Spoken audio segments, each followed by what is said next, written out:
Mahal kong Pilipinas, sana nakikinig ka. Gusto ko lang magkwento sa'yo. At ganoon na rin ang mga musta. Kahit hindi ka nakakapagsalita, alam kong sobrang nahihirapan ka na. Maganda ka naman eh. Inabuso ka lang talaga ng mga taong nakala mong aalagaan ka. Mga taong nanumpa ng katapatan sa'yo, na pagsisilbihan ka.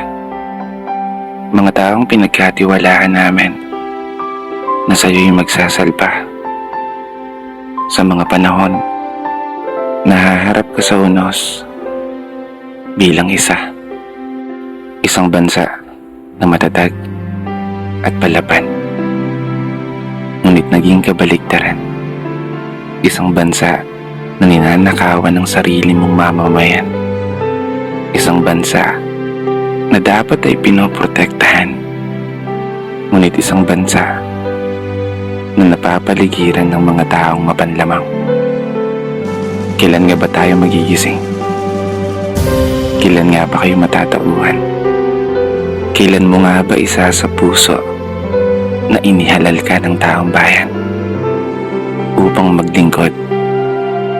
Hindi para magpayaman, upang magsilbi, hindi para maging gahaman.